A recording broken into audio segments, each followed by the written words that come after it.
দর্শক, শিশু রামিসা হত্যা মামলার শুনানির সর্বশেষ সংবাদ সংগ্রহে আমরা চলে যাচ্ছি নারী ও শিশু নির্যাতন দমন আদালতে। সেখানে আছেন আমাদের বিশেষ প্রতিনিধি জিয়া খান। জিয়া, শুনানির সর্বশেষ কি খবর আছে আপনার কাছে, আর আইনজীবীরা কি বলছেন?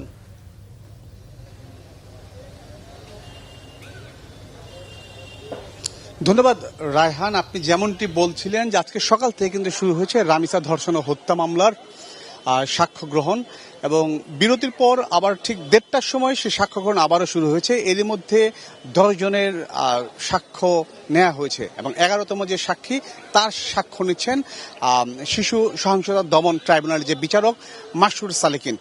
এবং আপনার মাধ্যমে দর্শকদের আমি এও জানিয়ে রাখি, আজকে সাক্ষ্য গ্রহণ শুরুর পরে আদালতে যখন ট্রাইব্যুনালের সামনে উপস্থিত ছিলেন রামিসার পুরো পরিবার, বাবা মা, বোন এবং তার পরিবারের অন্যান্য সদস্যরা, এবং সকলে কিন্তু অশ্রুসিক্ত অবস্থায় ছিলেন।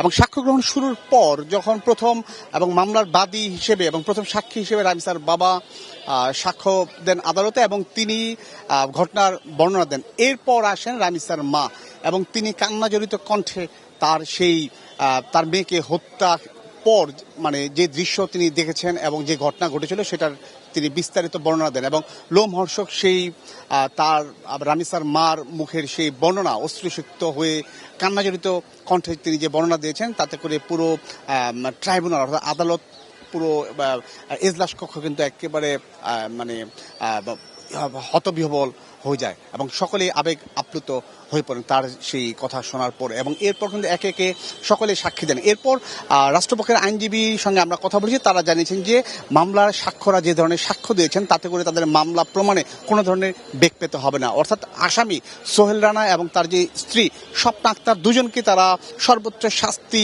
দিতে পারবেন বলে তারা আশা প্রকাশ করছেন। তো রায়হান, আবারও আদালত শুরু হয়েছে, সাক্ষ্য গ্রহণ চলছে।